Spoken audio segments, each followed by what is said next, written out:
Commander Jake Morrison walked into the huge meeting room. The walls were made of blue crystal that seemed to glow from inside. Around him sat creatures from dozens of different worlds. Some looked like giant bugs. Others were made of living metal. A few had too many eyes or arms that bent in wrong ways. Jake wore his best uniform. The dark blue fabric had small tears from his last mission, but it was clean. His gray hair was combed back, and his hands shook just a little as he placed his notes on the speaking stand. This was the Galactic Council. These aliens ruled most of the galaxy. They had ships that could destroy stars. They had weapons that could turn planets into dust. And they wanted to take away the few worlds the humans called home. The room was so big that Jake needed a machine to make his voice loud enough for everyone to hear. He cleared his throat and began to speak. Leaders of the Galactic Council. Jake said, "I come here today to ask for peace. Humans have lived on our colony worlds for 200 years. We have never attacked anyone. We have never taken anything that was not ours. All we want is to live in peace." A creature that looked like a walking tree made of silver began to laugh. The sound was like metal being scraped against stone. This was Veltar, the Prime Minister of the Zephyrian Empire. His people controlled 30 star systems and had been conquering other worlds for thousands of years. "Humans," Veltar said, his voice coming through a translator box. "Your people have been in space for such a short time. You have no real weapons. Your ships are slow and weak. You cannot even live on most planets without special suits. Why should we listen to you?" Other aliens in the room began to make sounds that Jake guessed were laughter. Some clicked their claws on the floor. Others made high-pitched noises that hurt his ears. His ears. Dr. Lisa Campbell sat in the viewing area above the main floor. She was Jake's best friend and had spent her whole life studying alien races. She had brown hair tied back in a simple ponytail and wore glasses that made her look younger than her 50 years. Lisa watched the aliens laugh at Jake and felt angry. Jake tried. "Again, we do not want to fight, but we will not let you take our homes. Our children were born on these worlds. Our people have built cities and farms. These places are part of us now." A creature that looked like a giant crab with too many legs stood up. This was General Krex of the Cronin Empire. His people were known for being cruel and strong. They had destroyed entire civilizations just to take their planets. "Humans are soft," Krex said. "Your people cry when one of you dies. You waste time taking care of the weak and sick. You will never be strong enough to fight us." The other aliens made more sounds of agreement. Jake felt his heart sink. He had hoped that maybe, just maybe, they would listen to reason. The voting began. Each alien leader pressed a button on their desk. Red lights meant no. Green lights meant yes. As Jake watched, red light after red light appeared. Not a single alien voted to leave human worlds alone. The final count appeared on a big screen. It was unanimous. Every single alien leader had voted to take over human colonies. They would send their fleets in 30 days. Jake nodded slowly. He had expected this, but it still hurt. He reached into his pocket and pulled out a small device. It looked like a regular communication unit, but it was much more than that.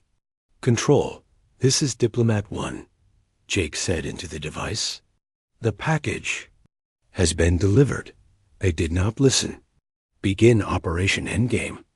Far away on Earth, deep under the Rocky Mountains, General Ryan Carter got the message.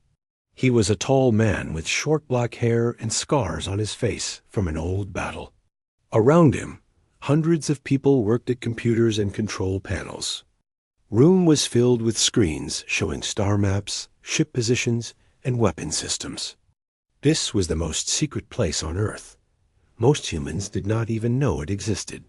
"Sir," said Lieutenant Amy Foster, A young woman with red hair and bright green eyes.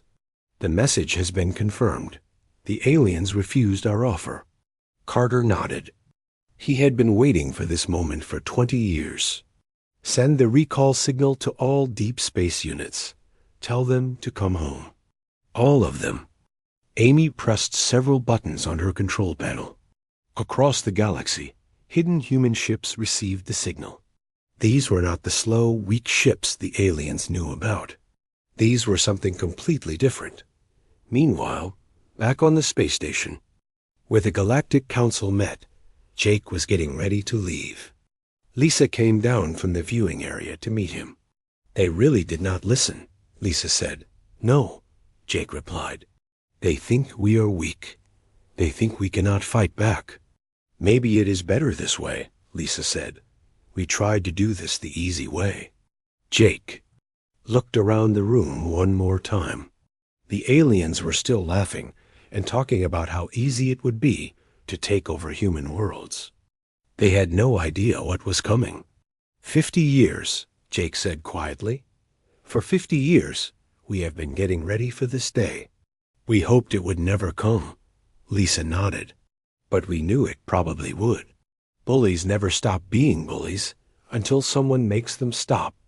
As they walked toward the exit, Jake thought about all the human families living on the colony worlds. Parents tucking their children into bed, farmers working in their fields, teachers in their classrooms, all of them trusting that someone would protect them. The aliens thought humans were weak because they cared about each other. They thought humans were stupid because they tried to solve problems with words instead of weapons. They were about to learn how wrong they were. Back on Earth, Carter was giving orders to his staff. Contact Admiral Stone. Tell her to prepare the fleet. Contact Dr. Park. Tell him to activate the research stations. And get me a direct line to the President. She needs to know it has begun. The room became busy with activity. People ran from station to station. Messages were sent to secret bases on dozens of worlds. Equipment that had been hidden for decades was brought online. Jake and Lisa reached their ship. It was small and looked old, just like the aliens expected human ships to look. But inside, it had technology that would have amazed the Galactic Council. Are you ready? Lisa asked as they prepared to leave. Jake looked back at the space station. One more time. I tried to warn them. We all did. But they would not listen. The ship's engines started with a quiet hum. Unlike the loud, smoky engines the aliens knew about, this one made almost no sound at all. As they flew away from the station. Jake opened a channel to Earth. This is Morrison. We are coming home. Tell everyone to get ready. The real war is about to begin. On Earth, in the secret command center, Carter smiled for the first time in months. The aliens had made their choice. Now they would have to live with the results. Gentlemen, Carter said to his staff, they did not listen.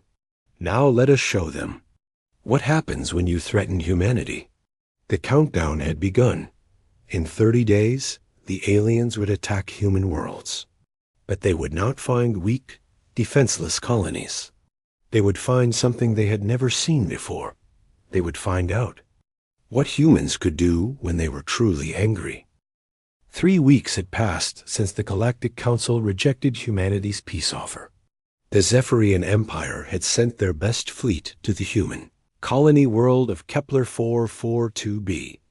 Admiral Zexstar commanded 25 warships, each one bigger than anything humans had ever built.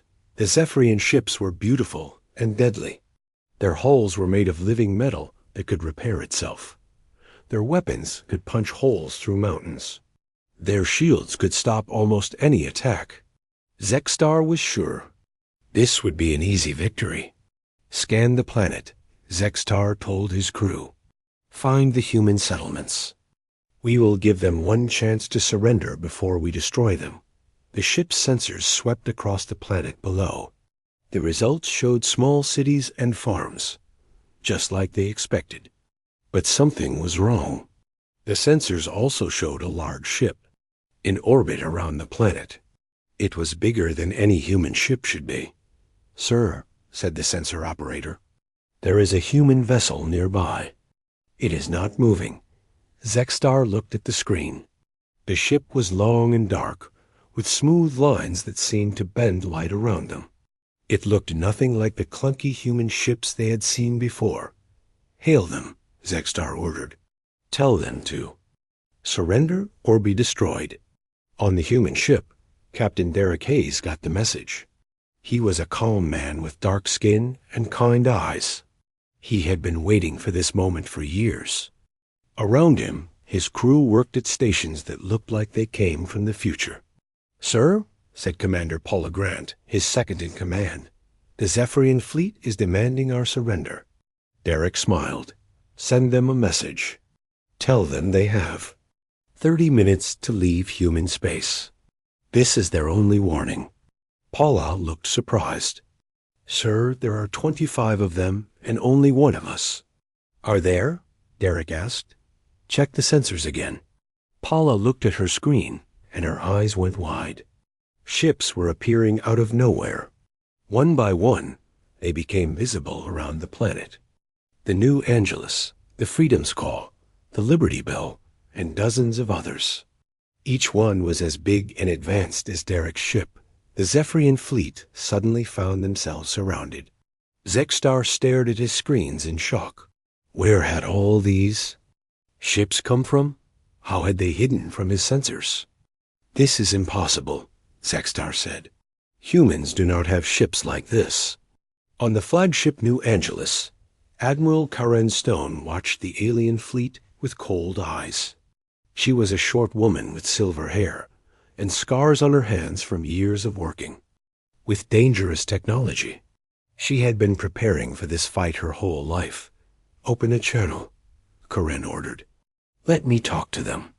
The channel opened, and Karen's voice reached every ship in the Zephyrian fleet. "This is Admiral Stone of the Terran Defense Force. You have entered human space without permission. You have threatened our people. You have 30 minutes to leave. If you do not, we will make you leave." Zexstar could not believe what he was hearing. "You cannot threaten us. We are the Zephyrian Empire. We have conquered 100 worlds." "And now you have found one you cannot conquer," Karen replied. 29 minutes. Zexstar was angry and confused, but he was also confident. His ships were the most advanced in the galaxy. His weapons had never failed him. He would show these humans their place. "All ships attack," Zexstar ordered. The Zephyrian fleet opened fire. Bright beams of energy shot toward the human ships. The beams were hot enough to melt steel and strong enough to crack planets. They should have destroyed the human vessels instantly. Instead, something amazing happened. The energy beams hit the human ships and just disappeared. The ships had shields that seemed to eat the attacks and make them vanish. "Impossible," Zexstar shouted. "Fire again."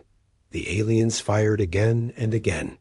Each time their weapons did nothing. The human ships just floated there, taking hit after hit without even a scratch. On the New Angelus, Admiral Stone watched the alien attacks with interest. "Their weapons are exactly what we expected. Are the absorption fields working properly?" "Yes, ma'am," replied the ship's engineer. "We are converting their energy into power for our own systems. They are actually making us stronger." Stone nodded. "Good.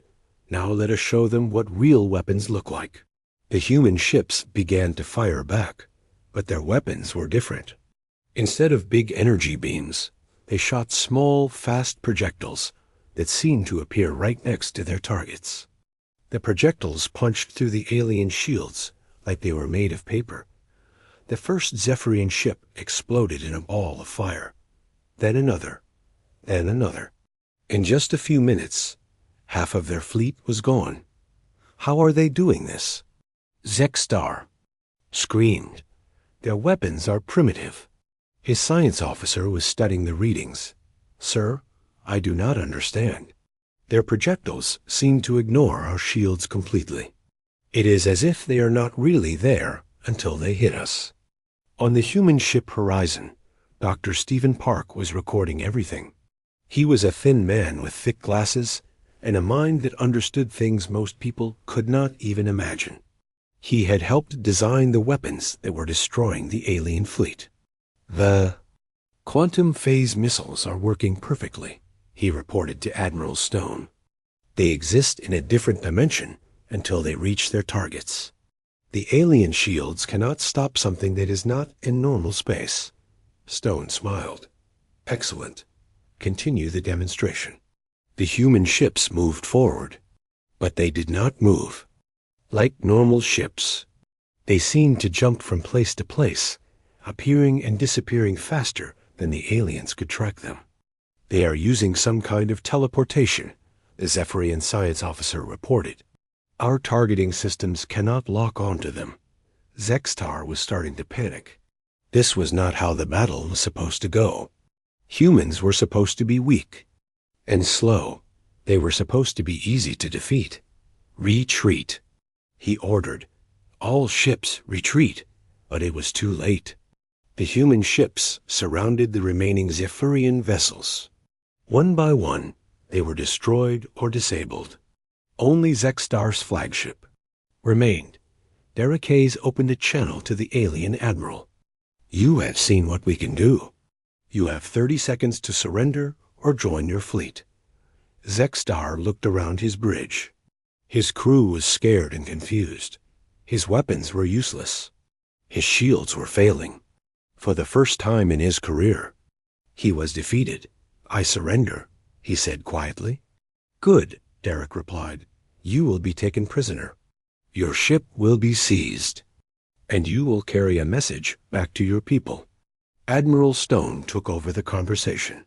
"Tell the Zephyrian Empire that this is what happens when you threaten humanity. Tell them that we have been watching them for decades. Tell them that we know all their secrets."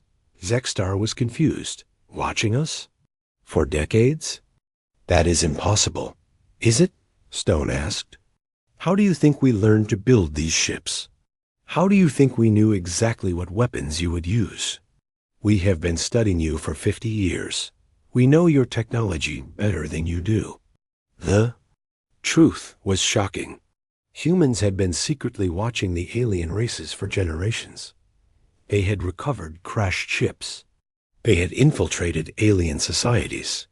They had learned everything they could about their enemies. "You see," Stone continued, "humans have one advantage you never expected. We learn from our enemies. We study them. We understand them. And then we build something better." Dr. Park was excited as he watched the battle end. The adaptive technology worked perfectly. Every alien weapon made us stronger. Every attack taught us something new. The human ships began to move away from the planet. But they did not go far. They took positions around the colony world, making it clear that they would defend it. "This is just the beginning," Admiral Stone announced to the galaxy. "Any alien force that threatens human worlds will meet the same fate. We tried to ask for peace. You refused. Now we will take what we need." The message was sent to every alien government in the galaxy. The Zephyrian Empire, one of the most powerful forces in known space, had been defeated by humans in less than an hour. On Earth, General Carter received the report with satisfaction. Phase 1 complete. The aliens now know we are not defenseless. How long before they respond? Intelligence suggests the Cronan Empire will attack within the week, replied Lieutenant Foster. They think the Zephyrians were just unlucky. Carter smiled. Let them come. They will learn the same lesson. The galaxy was about to discover that humans were not the primitive race they had believed. They were something much more dangerous. They were a species that had been preparing for war while pretending to seek peace. The revelation was complete. Humanity had revealed their true strength. And this was only the beginning. News of the Zephyrian defeat spread across the galaxy like wildfire. In the dark halls of the Cronan Empire, General Krex slammed his massive claw on the metal table. The sound echoed through the war room where dozens of his officers waited for. Orders. The Zephyrians are weak, Krex growled. They have grown soft from too many easy victories. The humans got lucky, nothing more. Krex was a creature built for war. His body was covered in thick armor that had grown from his own bones. His claws could cut through steel. His people had conquered worlds for thousands of years, and they had never lost a real battle. "Sir," said Commander Vex, his second in command, "the reports say the humans had advanced ships. Perhaps we should study their technology before we attack." Krex's eyes flashed with anger. "Are you afraid of these soft creatures?" "The Cronons." "Fear nothing. We will show the galaxy what real warriors can do." Within days, the largest Cronan fleet ever assembled began moving toward the human colony world of Proxima Centauri. 5 million soldiers packed into transport ships. 1,000 warships armed with the most powerful weapons in the galaxy. It was a force that could conquer entire star systems. On Proxima Centauri, General Marcus Webb watched the approaching fleet through his command center's main screen. He was a calm man with graying hair and steady hands. He had been a soldier for 30 years, and he knew how to fight enemies that were bigger and stronger than his own forces. "Sir," said Captain Nicole Turner, his best infantry commander, "the Cronan fleet will arrive in 6 hours." "They are bringing everything they have," Marcus nodded. "Good. The more they bring, the more they will lose. Are our people ready?" Nicole smiled. She was a young woman with short blonde hair and bright blue eyes. She wore armor that looked simple, but was actually more advanced than anything the aliens had seen. "We have been ready for this our whole lives." The human colony looked empty and defenseless.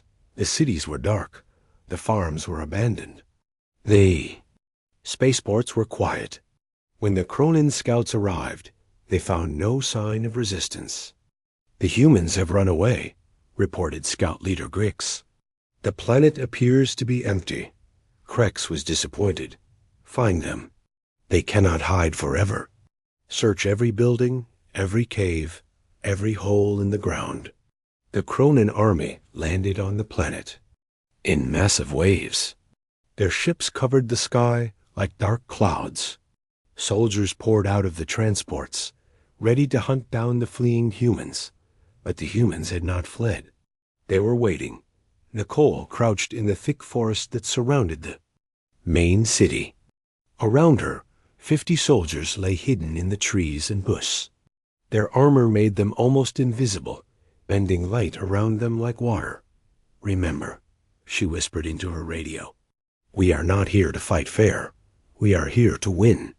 The Cronan soldiers marched into the forest in perfect formation. They were confident and loud, making no effort to hide. They expected the humans to be cowering in fear. Somewhere the attack came from everywhere at once. Trees that had seemed empty suddenly blazed with weapon fire. Soldiers who had been invisible a moment before appeared behind enemy lines. The Cronans found themselves surrounded by an enemy they could not see. "Contact!" One of the Cronan soldiers shouted, "We are under attack." But there was no one to attack. The humans fired a few shots and then disappeared again. The Cronans spun around, trying to find targets, but saw only empty forest. "Where are they?" Krex demanded from his command ship. "Find them and destroy them." Captain Alex Rodriguez flew, his fighter through the clouds above the battlefield. His ship was so small and fast that the Cronan sensors could not track it. In his cargo bay, he carried special bombs that would change the course of the battle. "Target acquired," Alex reported. "Dropping package in 3, 2, 1." The bombs fell silently through the air. They were not designed to explode. Instead, they released a cloud of tiny machines that began to attach themselves to Cronan equipment. Within minutes, the alien weapons started to malfunction. "Our rifles are not working," a Cronan soldier reported. "The targeting systems are down." Colonel Janet Brooks watched the battle from her hidden command center deep underground. She was a smart woman who had studied alien tactics for decades. She knew exactly how to defeat enemies who were stronger than her own forces. "Phase 2, she ordered. "Release the hunters." All across the planet, hidden doors opened in the ground. Out came human soldiers wearing powered armor that made them faster and stronger than any Cronan warrior. But these were not ordinary soldiers. They had been changed by alien technology, enhanced with abilities that made them perfect killing machines. Sergeant Tom Bradley moved through the Cronan ranks like a ghost. His armor let him jump 30 feet in the air and run faster than a speeding car. His weapons fired bullets that could punch through the thickest armor. Most importantly, his enhanced mind could think and react faster than any alien. "This is not possible," a Cronan officer said as he watched his soldiers fall. "Humans are supposed to be weak. They are supposed to be slow."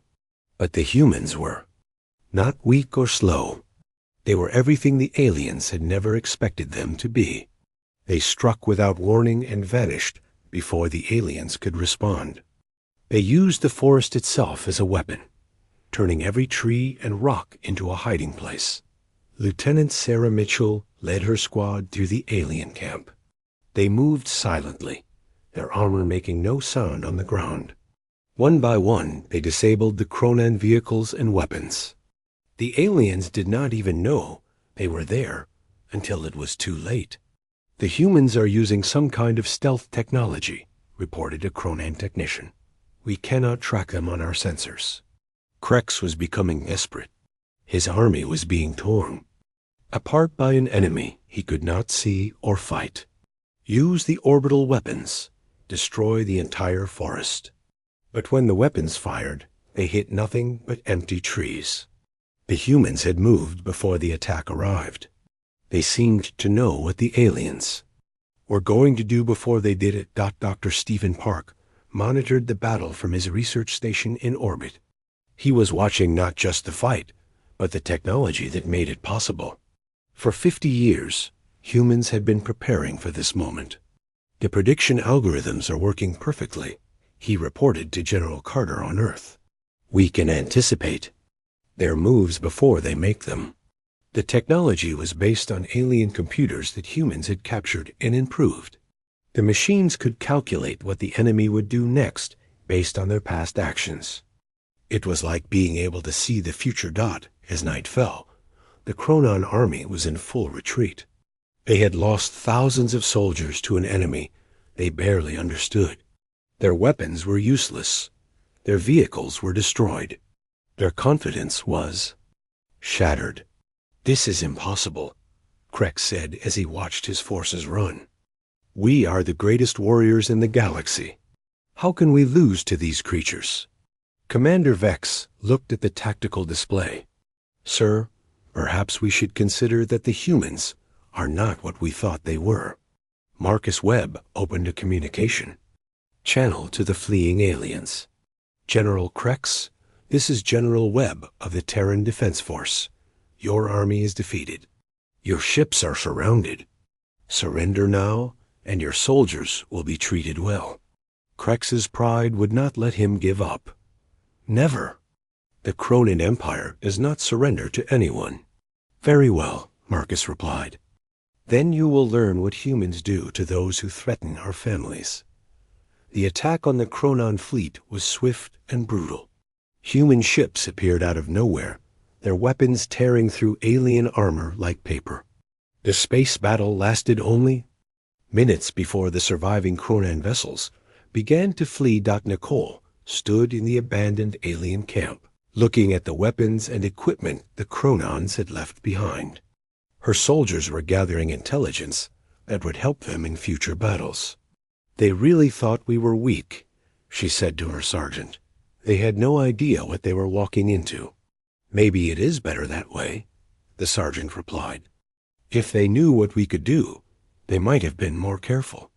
The victory was complete. The Cronin Empire, known throughout the galaxy for their military might, had been defeated by a species they had dismissed as primitive. The psychological impact was enormous. On Earth, General Carter received the reports with satisfaction. 2. Down, several dozen to go. How are the other alien governments reacting? They are scared, replied Lieutenant Foster. Some are calling for peace talks. Others are forming alliances against us. Carter nodded. Let them come. We have been preparing for this for 50 years. We are ready for whatever they can throw at us. The galaxy was beginning to understand that humanity was not the weak, primitive species they had believed. They were something far more dangerous. They were a species that had spent generations learning how to fight enemies that were bigger, stronger, and more advanced than themselves. The hunters had become the hunted, and the hunt was just beginning. The defeats of the Zephyrian and Cronin fleets sent shockwaves through the Galactic Council. In the emergency session, alien leaders who had once been confident now spoke in worried whispers. The humans had proven they were not the weak species. Everyone had believed. Prime Minister Veltar of the Zephyrian Empire stood before the council, his crystalline form dim with shame. The human technology is beyond anything we have seen. Their ships appear and disappear at will. Their weapons ignore our shields. They fight like they know our every move before we make it. General Krex's report was even more disturbing. They did not just defeat us. They humiliated us. Our greatest army could not even find them to fight. It was like fighting shadows. The Altarian Chancellor, a being that looked like a floating jellyfish made of light, spoke with a voice that sounded like music. Perhaps we should consider making peace with the humans. They have shown they can defend themselves. But Supreme Commander Haxter of the Grexian Military Alliance would not hear of it. He was a creature of pure energy contained in a mechanical shell. Peace? With primitives? Never. We will gather every fleet in the galaxy and crush them once and for all. What none of them knew was that a human sat among them, listening to every word. Agent Sam Patterson had been living on the Altarian homeworld for 20 years. He looked like a tall, thin man with dark hair and quiet eyes. To the aliens, he was just another human diplomat. In reality, he was one of dozens of deep-cover agents who had been waiting for this moment. Sam touched the small device hidden in his jacket. It was time to activate the network. Across the galaxy, other agents received the same signal. On the Cronin homeworld, Agent Maria Santos had been working as a trade representative for 15 years. On the Zephyrian capital, Agent Kevin Johnson had been serving as a cultural attaché.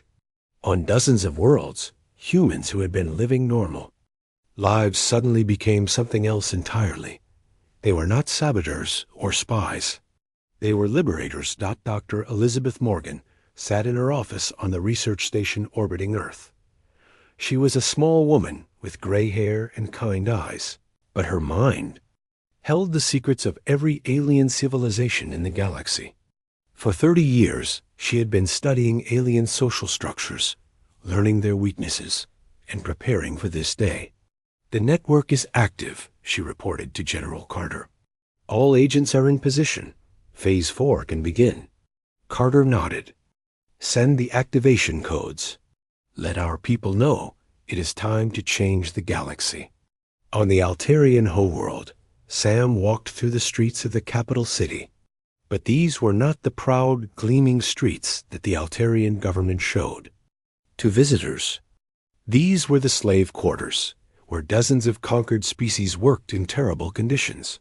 The Bexans were a race of small, furry creatures who had been enslaved by the Altarians 50 years ago. They worked in the factories that built weapons for the Galactic Council. They lived in crowded buildings with no heat or clean water. They had no hope of freedom. Until now. Sam met with Kix, a Bexan leader who had been secretly planning a rebellion for years. The small creature looked up at Sam with large, sad eyes. "You promised you would help us," Kix said. "But the Altarians are too strong. They have weapons we cannot fight." Sam smiled and opened a case he had been carrying. Inside were weapons that looked simple but were actually more advanced than anything the Altarians had. "These will work against their armor. But more importantly, you will have support." "Support?" Kix asked. "From who?" "From humanity," Sam replied. "We are not here to conquer. We are here to free." Similar scenes were playing out across the galaxy. Human agents were meeting with oppressed peoples, giving them weapons and training, and helping them fight for their freedom.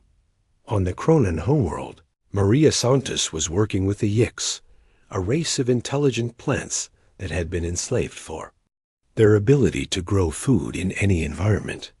The Cronans had been using them as living farming machines for centuries. "We cannot fight," said Elder Vex, the leader of the Yix. "We are not warriors. We are farmers and gardeners." "You do not need to be warriors," Maria replied. "You just need to stop growing food for your oppressors. Without you, their military cannot eat." The plan was brilliant in its simplicity. The Yix would stop producing food for the Cronan military. At the same time, human agents would destroy the backup food storage facilities. Within weeks, the mighty Cronan army would be starving. Lieutenant Colonel Tony Garcia led a team of human special forces on a mission to the Cronan homeworld. They were not there to conquer the planet. They were there to disable the defense systems so the rebellion could succeed. Remember, Tony told his team as they prepared for the mission, "We are not the heroes of this story. They are. We are just giving them the tools to save themselves." The mission was a success, using technology that made them invisible to alien sensors. Tony's team disabled the planetary defense grid in a single night. The Cronan government never knew what hit them. Meanwhile, on the Zephyrian capital world, Kevin Johnson was working with the Minari, a race of small, intelligent beings who had been conquered by the Zephyrians centuries ago. The Minari had been forced to work in the computer centers that controlled the Empire's technology. "We know all their codes," said Chief Technician Rix. "We built their systems. We maintain them. We can shut them down." "Then do it," Kevin said. "When the revolution begins, turn off everything. Their ships, their weapons, their communications. Make them as helpless as they made you." The Zephyrian Empire was about to learn that treating conquered peoples as slaves was a mistake. The very people they had oppressed would be the ones to bring them down. Dr. Morgan watched the reports coming in from around the galaxy. The network was working perfectly. Decades of preparation were paying off. "The psychological impact is enormous," she told Carter. "The alien governments are learning that every species they have oppressed is a potential enemy. They cannot trust anyone anymore." On the Grexian homeworld, Agent Linda Clark was working with the Tox, a race of energy beings who had been enslaved to power the Grexian war machines. The Tox had been forced to live in special containers that drained their energy to fuel alien weapons. "We can give you the power to break free," Linda told them. "But you must be willing to fight."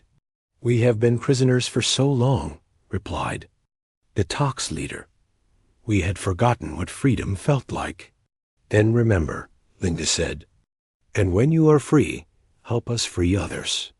The revolution was not just about military victory. It was about changing the entire structure of the galaxy. For thousands of years, strong species had conquered weak ones. Now the weak were fighting.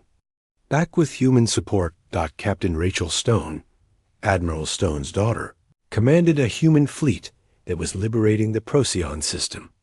The Zephyrians had enslaved the entire population of 3 worlds, using them as workers in their mining operations.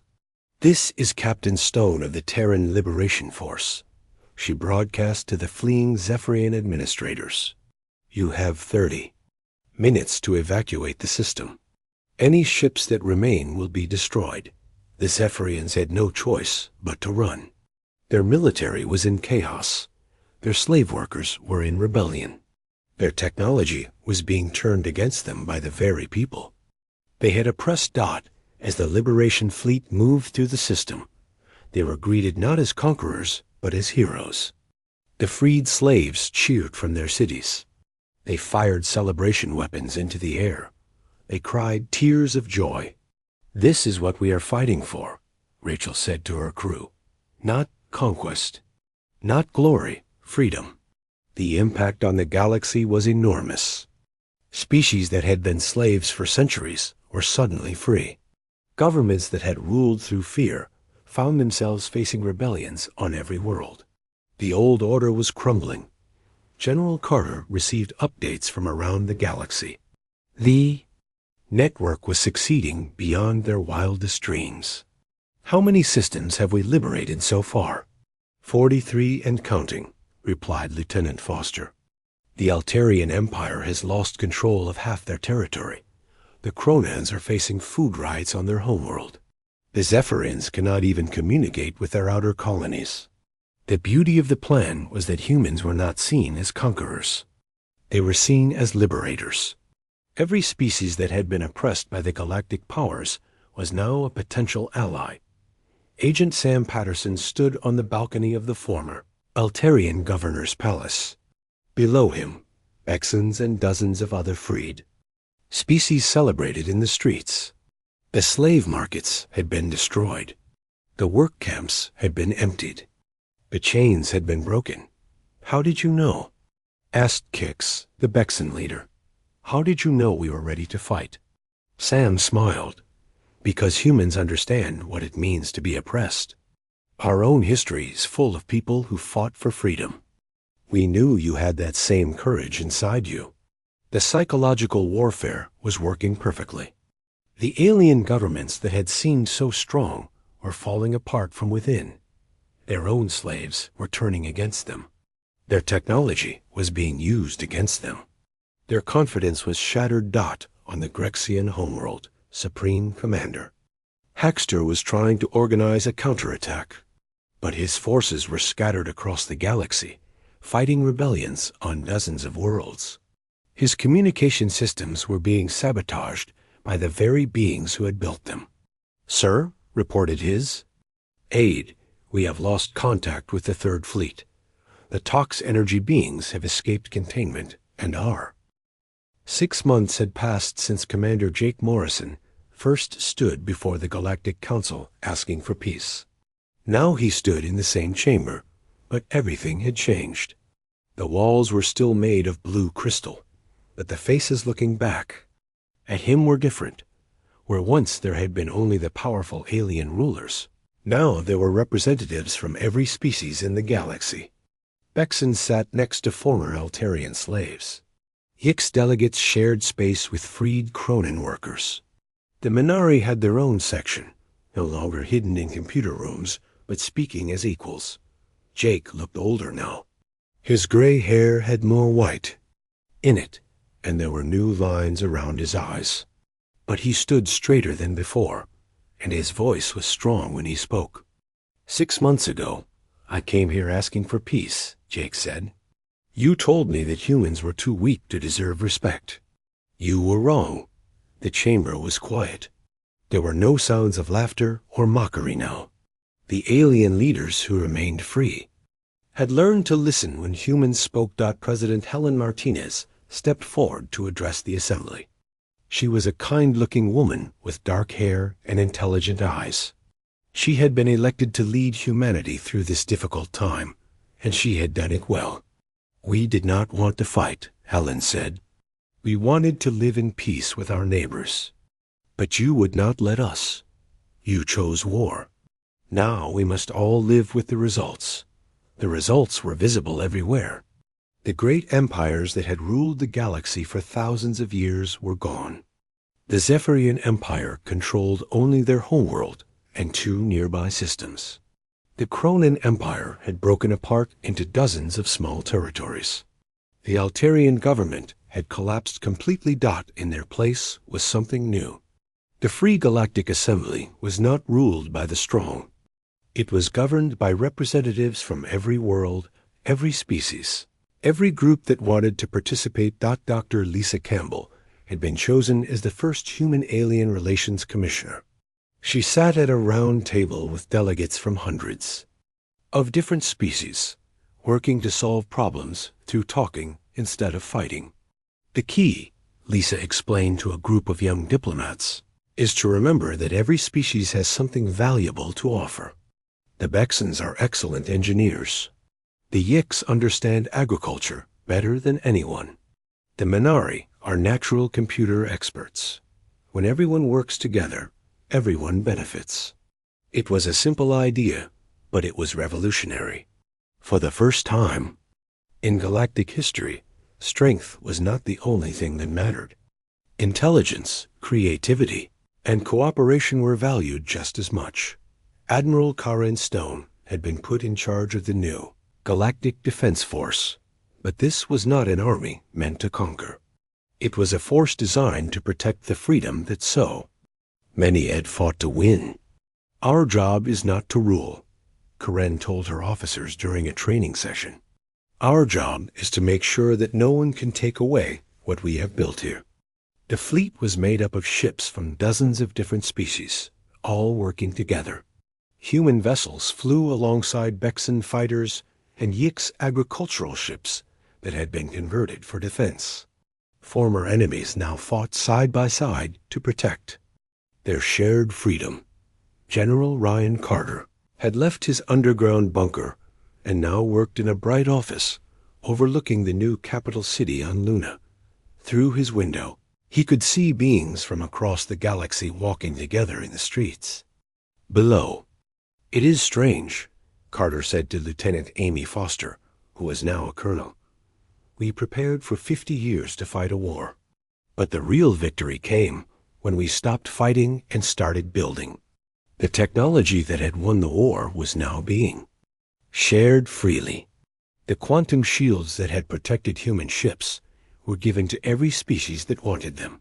The weapons that had defeated the alien fleets were shared with the new defense forces. But the most important sharing was not of weapons or ships. It was of ideas. Dr. Stephen Park had established the Galactic Institute of Technology on the moon orbiting Earth. Students from hundreds of different worlds came there to learn and work together. Species that had been enemies for centuries were now collaborating on projects that would benefit everyone.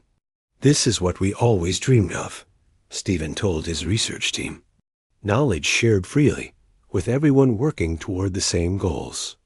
The Institute was developing new medical treatments, better ways to grow food, and cleaner sources of energy. But most importantly, it was teaching young beings from across the galaxy to work together. Jake Morrison had been given a new title, First Human Ambassador to the Free Galactic Assembly. His office was in the same building where the old Galactic Council had met, but the atmosphere was completely different. The old council ruled through fear, Jake explained to a group of visiting students. The new assembly governs through consent. Every world that joins us does so because they want to, not because they have to. The difference was enormous. The old empires had controlled their territories through military force. The new assembly attracted members through the promise of freedom, prosperity, and cooperation. Captain Derek Hayes now commanded a mixed crew of humans and aliens on exploration missions to the outer edges of the galaxy. They were not looking for worlds to conquer, but for new species to invite into the growing alliance. "We found something amazing today," Derek reported to Admiral Stone. "A species of crystalline beings who communicate through music.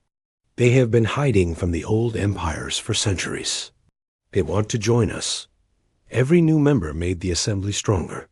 The diversity of ideas, abilities, and perspectives was creating innovations that no single species could have achieved alone. On the former Cronan homeworld, General Marcus Webb was helping the Yiks establish their own government. The plant beings had never been allowed to rule themselves, and they needed guidance to build a fair society.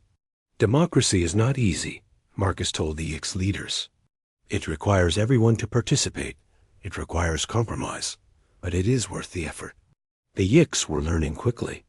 Their new government was based on the idea that every individual plant had a voice in decisions that affected them. It was a beautiful example of how different species could adapt human ideas to fit their own nature. Captain Nicole Turner was training former slave soldiers to become peacekeepers. These beings had spent their lives fighting for their oppressors. Now they were learning to fight for justice and protection. You are not warriors anymore, Nicole told her trainees. You are guardians. Your job is to protect those who cannot protect themselves. The new galactic order was not perfect. There were still conflicts between different species. Some groups wanted revenge against their former oppressors. Others found it hard to trust after centuries of slavery, but there was something that had never existed before. Hope. Dr. Elizabeth Morgan was working with psychologists from dozens of species to help heal the wounds left by centuries of oppression. The work was slow and difficult, but it was making a difference. Healing takes time, Elizabeth explained to a conference of social workers. But every being who learns to trust again makes the galaxy a little bit safer for everyone. The children were the key. Young beings who grew up in the new galaxy would never know the fear and hatred that had divided their parents. They played together in the parks of Luna, learned together in the schools of the Institute, and dreamed together of an even better future. President Martinez stood before the assembly 1 year after the liberation began. The chamber was packed with representatives from over 300 different worlds. It was the largest gathering of free beings in galactic history. 1 year ago, we asked for peace and were told we were too weak to deserve it, Helen said. Today, we have built something stronger than any empire. We have built a galaxy where every being can be free. The applause was thunderous, but it came from creatures who clapped with hands, tentacles, wings, and appendages that had no names in human languages. It was the sound of freedom celebrating itself. Jake Morrison looked out at the assembly and smiled. The young diplomat who had delivered humanity's warning was now an old man, but he had lived to see his greatest dream come true. The galaxy was at peace. Not the peace of the conquered, but the peace of the free. Not the peace of the silent, but the peace of those who had found their voice. They had not listened when humanity asked for peace, but they had learned to be grateful for the peace humanity had given them instead. The endgame was complete. The galaxy was free. And the future had never looked brighter.